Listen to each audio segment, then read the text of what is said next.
At the very heart of all F1 cars is the power plant. Formula One's engines are regulated by FIA design rules and are restricted to 2.4 litre naturally aspirated V8s.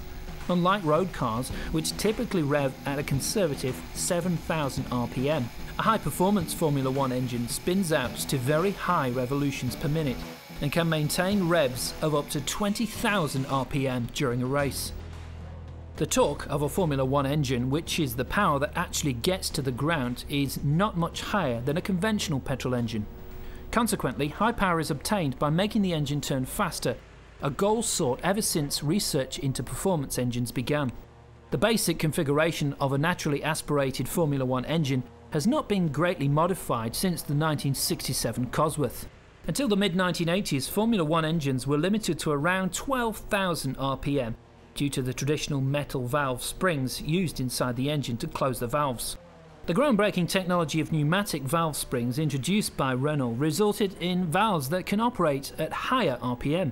Since the 1990s, all Formula One engine manufacturers now use pneumatic valve springs with a pressurized air, allowing engines to reach speeds of nearly 20,000 RPM.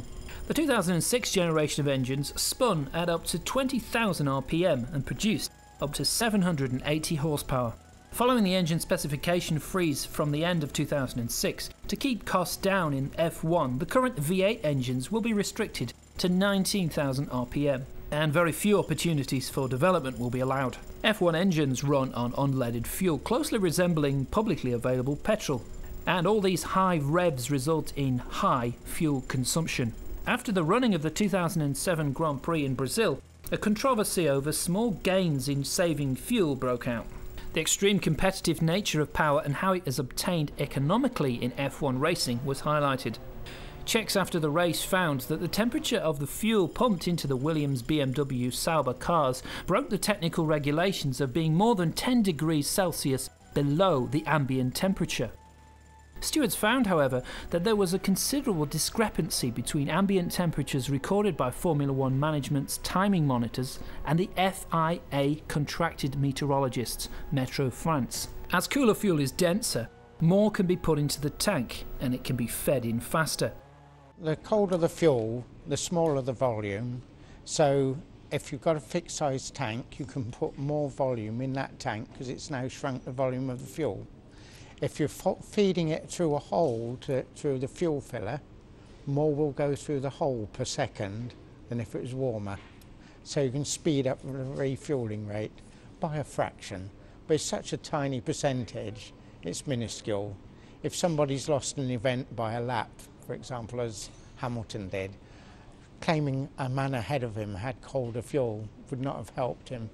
So the stewards were quite right to say, look, it's racing, we finish a race, let's celebrate the championship, leave it at that. From 2006, the F1 engine must be at least 95 kilograms in weight with a 90-degree V8 of 2.4 litres maximum capacity with an oversized 98mm bore and a 39.7mm minimum stroke. A lot of technology that is now incorporated into the common family car is now banned from F1 racing. There can be no more than 2 inlet and exhaust valves per cylinder, no variable valve timing and no turbocharging. The crankcase and cylinder block must be made of cast or wrought aluminium alloys, and valves from alloys based on iron, nickel, cobalt or titanium.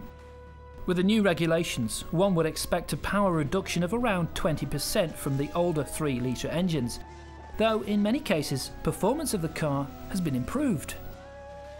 In 2006, Toyota F1 announced an approximate 740 horsepower output at 19,000 revs per minute for its new RVX-06 engine, but real figures are of course difficult to obtain. Formula One is a sport where nothing stands still for long. The new engine regulations mean that the F1 teams will be constantly striving to squeeze the maximum available power out technology that is frozen in time, at least for the time being.